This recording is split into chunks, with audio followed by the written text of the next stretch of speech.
Reports emerged over the weekend that the Dolphins are now favorite to land the third spot in the NRL's Las Vegas season opener. That came after North Queensland, the Cowboys, dropped their bid to participate. There is a strong reason to believe Peter V'landys and Andrew Abdo want one of the Queensland sides taking part, and that sort of leaves the Dolphins as the last team standing. The Dolphins' acceptance is not 100% confirmed, but there is a strong reason to believe they will receive the nod. If that does happen, they will join the Penrith Panthers and Melbourne Strom as teams set to open next season overseas. There is seemingly only one golden ticket remaining. I am Cheyenne Hollis, this is the Touchback, and let's figure out who will be the last side picked to play in the NRL's Las Vegas season opener next season, as well as who Americans, or at least this American, would like to see get in. I'm not going to Vegas. No, you listen to me. I'm not going, okay? And none of this shit anymore. The Dolphins, Panthers, Storm, and potentially your favorite team here. Well, not so fast on that account. We can actually start eliminating a few sides we know are not going to be on a plane heading stateside for the 2025 season opener. The 4 teams to have played in Vegas last season definitely won't be taking part. We can also swipe right on all the non-Dolphin sides from Queensland.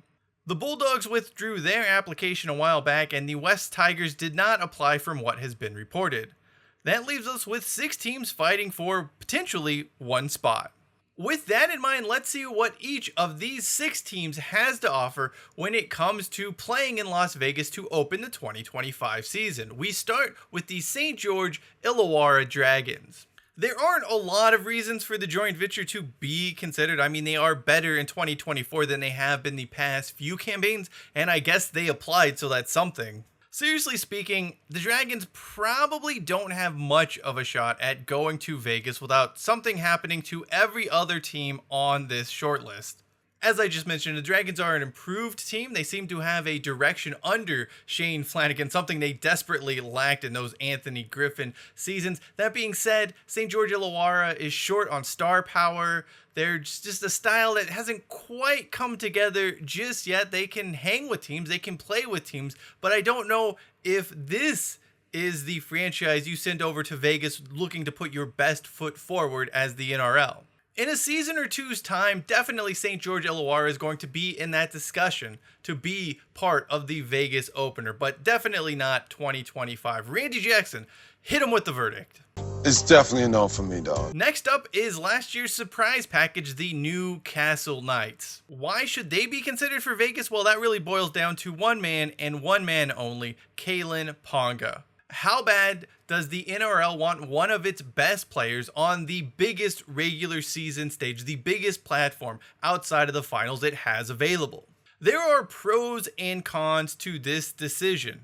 As we have seen this very season, Ponga's star is so bright that he can't even be held back in a side that has looked lethargic or just plain lost, as the Knights have at times. This isn't to say the Knights are bad, but they can damn sure stink up the joint when they want to. Everyone points to the 10-game winning streak to end 2023 or their win in the elimination finals last season as proof is that there's a good team in here somewhere, but honestly, you never know when it's going to show up. Putting in a Newcastle side that is far too flighty on a week-to-week basis seems like a bad idea for the NRL. Of course, you also have Ponga's checkered past as it relates to injuries. Who knows if he'll even be fit to participate in the season opener. And much like Roma's legendary Francisco Totti, no Ponga, no party. I mean, he may still party, but you get the idea here. In Las Vegas, styles very much make fights, but which one of the 3 teams already slated to be in Vegas do you really want to see the Knights go up against? I really don't see a particularly intriguing matchup there, even with Kalyn Ponga on the field. It's definitely a no for me, dog. Now we head over to the ACT and those Canberra Raiders. Why should they be considered? Well, there's obviously the tie-in with the Las Vegas Raiders. Canberra itself has an interesting style of play, and then there is government support or intervention or whatever you want to call it. That cannot be discounted here either. In that regard, it is not all of that surprising to find out the Raiders are among the last teams standing when it comes to securing the final Las Vegas 2025 opener spot. Having tie-ins to the Las Vegas Raiders and the Australian government gives them a few advantages other clubs simply cannot tap into. I personally don't know how much that is boosting their bid, but it certainly cannot hurt. On the field, the Raiders provide the physicality that the NRL definitely wants to showcase to folks overseas. Canberra certainly has its share of big units not afraid to take a hit up, and quite frankly, Corey Harsborough is a guy who plays just about anywhere you put him. However, it's also a side that lacks some of the skill and creativity you will find elsewhere. If you follow rugby league, you can definitely appreciate all the little things the Canberra Raiders do, but to noobs, to those who aren't quite familiar with the sport as a whole, I'm not sure if it's a pleasing style overall. It must also be said Las Vegas Raiders fans will be confused as all hell with the Canberra Raiders fans doing a bunch of Minnesota Vikings traditions. You also have to factor in that you're going to have the Dolphins there, who have pretty much ripped off the San Francisco 49ers team colors these days. Having both around, well, it just might be very disorienting to those poor Raider fans. At the end of the day, Canberra is a solid choice. They are likely to have a pretty good game against any of the other three sides involved, but I'm just not sure that this year they're the side that should be heading over to Vegas. Pass. You can't pass, you gotta pick somebody. As we carry on, next up is the Parramatta Eels. Why should those in blue and yellow be considered? Well, they have quite a bit of high-end, interesting talent on display, even if it doesn't always shine through. There could perhaps be no more riskier choice for that season opener than this Eels side, because honestly, who knows what they're going to look like heading into 2025. They could be led by Supercoach and experienced Vegas participant Wayne Bennett, hoping to force the team's championship window open for one last go-round. It's also a side that may have just fallen off a cliff and may not be in the upper echelon of the NRL next season. They could be taking the first steps in a long rebuild. There's just so many different avenues or paths, and we don't know which one the Eels are on right now. There can be no doubt that Parramatta has some talented players, and their style when everything is clicking with that offload game, it is second to none in rugby league. But it's also a side that doesn't always turn up. And I mean, honestly, we just saw last week and they flat out quit in the second half against the Dolphins. You don't want that in your showcase marquee event over in Las Vegas. If the decision on what teams were going to play in Las Vegas were made after the end of this season, I think the Eels may have a better chance. At the very least, everyone would know which way they are heading. I know Mitch Moses being injured has not helped the cause.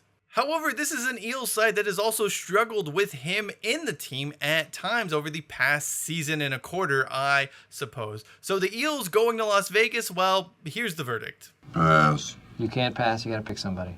Two more teams left, and let's jump into the Cornella Sharks, or as some Americans might call them, the Cornulia Sharks? I don't know about that, but yeah, that's one of those pronunciations us Americans do need to get used to. As for why Canelo should be considered for Vegas, well, there are two reasons that pop out to me. They are an exciting team. They play an attacking style of footy at times. That is obviously a big draw. And then they have quite a few players that I think are interesting to a broader audience. To that end, when you look at the Sharks, they tick just about every box you could possibly want in terms of a season opener Vegas participant. With the exciting playing style, the color, the logo, it's a team you can see Americans getting behind, except those in Vegas who have a rivalry with the San Jose Sharks, but that is neither here nor there. Cronulla also has some players who are both entertaining and have good backstories. Hell, Ronaldo Mulatalo even has a connection to America through America Samoa.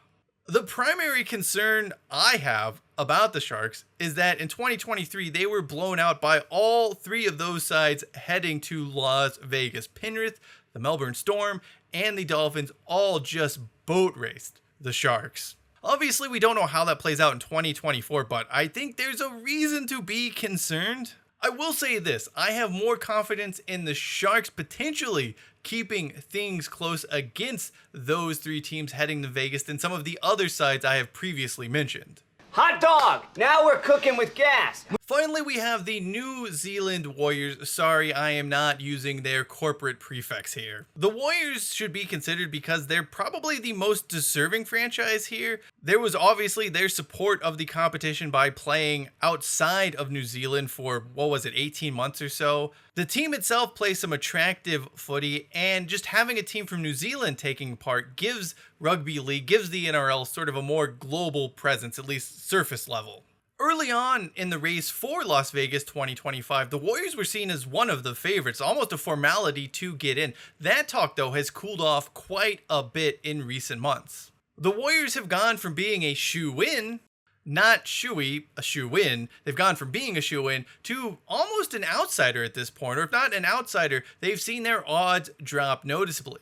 Even Warriors head coach Andrew Webster was sort of indifferent to the idea of playing overseas when asked about the topic recently. Like the Sharks, the Warriors offer everything you could want as far as on-field quality. What they do is entertaining, it's physical, they have skill. I mean, that sells. And again, having New Zealand involved makes it seem less of an Australia-only event. Of course, most average Americans still won't be able to tell the difference between Aussies and Kiwis. Your accents are just kind of similar. Our accents are completely different. They're like, where's the car? And we're like, where's the car? Those are your 6 contenders. Let's rank the top 3. I'm going to rank them firstly in terms of the ones I think are most likely to be picked to head over to Las Vegas next season. And then the top 3 I want to see play in Las Vegas. For the top 3 most likely, at number 3 we have the Cronulla Sharks, at number 2 is the New Zealand Warriors, and at number 1 is the Canberra Raiders.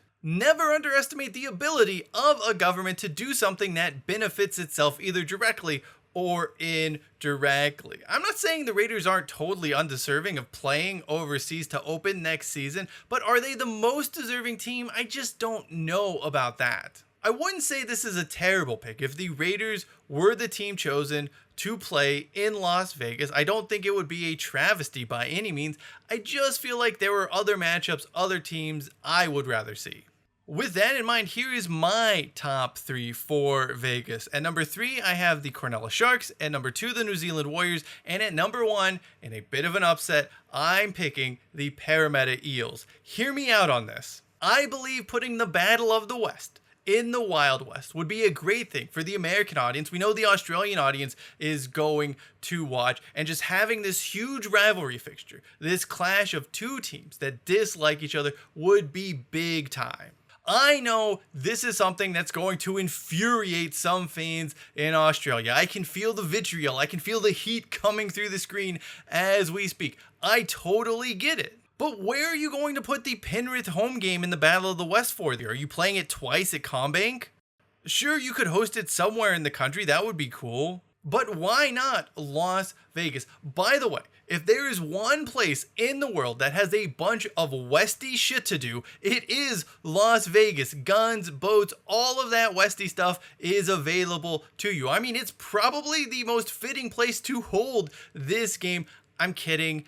No, you're already pissed off at me. It's a joke, but it's also kind of a true joke.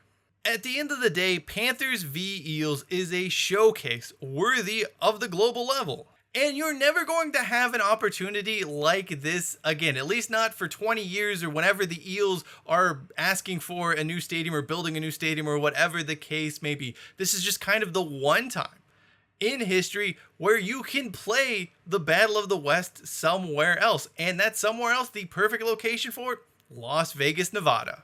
There you have it. If I was betting money, well, that would go towards the Raiders playing overseas. And if it was up to me and I was commissioner, the Eels would be on that flight over to Vegas. Yes, I know I've pissed off so many people with this video, so be it. Thank you, though, for watching. Thank you for making it to this point. If you would like to know a little bit more about the NRL team names and which ones were stolen from NFL franchises, video lower right-hand corner of your screen is the place to go. And just to hear me talk about the absolute insanity that is the hip drop tackle and why it's a mess in the NRL and it's going to be a mess in the NFL, well, video in the upper right hand corner is where you want to check it out. Until next time, I'm Cheyenne Hollis. This is the Touchback, and as always, hashtag take it out to the 25.